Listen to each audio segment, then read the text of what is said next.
Hi friends, అందరూ ఎలా ఉన్నారు? బాగున్నారా? మా పిల్లలు ఈరోజు కరాచీ హల్వా చేయమని అడిగారు. దాన్నే బొంబాయి హల్వా అని కూడా అంటారు. దానికోసం కావలసినవి కార్న్ఫ్లోర్, బాదం పప్పు, యాలకుల పొడి, నెయ్యి. యాలకులు కొంచెమే ఉన్నాయని దాంట్లో కొంచెం షుగర్ వేసి మిక్సీ పట్టాను. బాదం పప్పు కట్ చేసి పెట్టుకున్నాను. పంచదార, ముప్పావు కప్పు కార్న్ఫ్లోర్కి ఫుల్ కప్పు పంచదార, వాటర్. ఇది నేను పీసెస్ లాగా కట్ చేద్దాం అనుకున్నాను. అందుకే ముందుగానే ఒక ప్లేట్కి నెయ్యి అప్లై చేసి పెట్టుకుంటున్నాను. ఇప్పుడు వచ్చేసి మనం ప్రాసెస్లోకి వెళ్ళిపోదాము. ఒక గిన్నె తీసుకొని ముప్పావు కప్పు కార్న్ఫ్లోర్ని వాటర్ వేస్తూ కలుపుకోవాలి. ఇది ఉండలు కడుతుంది. అందుకే ఉండలు లేకుండా కొంచెం జారుగా కలిపి పక్కన పెట్టేసుకోవాలి. ఈ స్వీట్ అంటే మా పెద్ద పాపకు చాలా ఇష్టం. అందుకే ఎప్పుడు హాస్టల్ నుండి వచ్చినా కూడా చేయమని అడుగుతుంది. ఇంక ఈరోజు స్టార్ట్ చేశాను. పిండి కలిపి పక్కన పెట్టుకున్నాక ఇప్పుడు ఒక కళాయి స్టవ్ మీద పెట్టేసుకొని ముప్పావు కప్పు కార్న్ఫ్లోర్ తీసుకున్నాం కదా, ఒక ఫుల్ కప్పు పంచదార తీసుకోవాలి. మనం స్వీట్కి తగ్గట్టు షుగర్ అడ్జస్ట్ చేసుకోవాలి. ఇప్పుడు కొంచెం వాటర్ పోసుకొని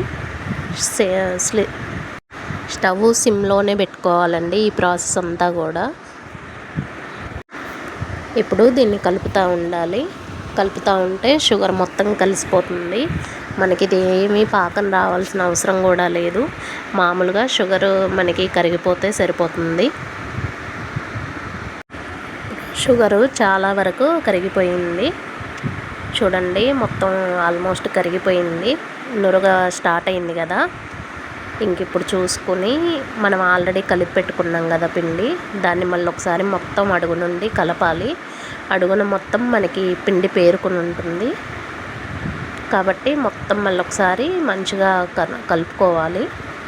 ఈ కలుపుకున్న పిండిని వచ్చేసి ఇప్పుడు షుగర్ కరిగిపోయింది కదా, దాంట్లో పోసుకోవాలి. ఇది మనకి పాకంలో ఈజీగానే కలిసిపోతుందండి. ఆ షుగర్ సిరప్లో మనం ఏం కష్టపడాల్సిన పని లేదు. ఎప్పుడైతే మనం ఈ పిండి పోస్తామో అప్పటి నుండి బాగా కలుపుకుంటూ ఉండాలి దీన్ని.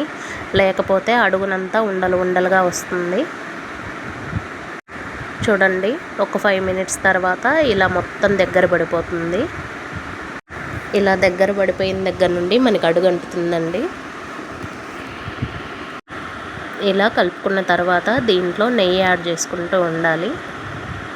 నెయ్యి యాడ్ చేసి ఒకసారి కలుపుకొని యాలకుల పొడి ఉంది కదా, ఆ యాలకుల పొడి కూడా వేసుకోవాలండి.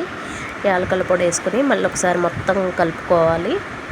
కలుపుకున్న తర్వాత ఇంకా మనకి బాదం పలుకులు అవన్నీ కూడా వేసుకోవాలి. నా దగ్గర కొంచెమే ఉన్నాయండి, ఇంకా అవే సన్నగా కట్ చేసి వేసేసాను. ఇప్పుడు ఫుడ్ కలర్ కూడా వేస్తున్నాను. ఫుడ్ కలర్ ఆప్షనల్ అండి, మీ దగ్గర ఉంటే వేసుకోవచ్చు, లేకపోతే లేదు. కాకపోతే ఫుడ్ కలర్ వేస్తేనే కరాచీ హల్వా చూడటానికి బాగుంటుంది. అందుకే నా దగ్గర ఉంది, వేసాను. ఇప్పుడు మళ్ళీ మొత్తం ఇంకొంచెం నెయ్యి కూడా యాడ్ చేసుకుని మొత్తం కలుపుకోవాలి. ఇప్పుడు మనకి ఆ కళాయి నుండి సపరేట్ అయిపోతుంది. మనం ముందుగా నెయ్యి రాసి పెట్టుకున్న ప్లేట్లోకి ఈ మిశ్రమం అంతా వేసుకోవాలి. ఇలా మొత్తం వేసుకున్న తర్వాత దీన్ని ఒక 1 అవర్ ఆరనివ్వాలండి.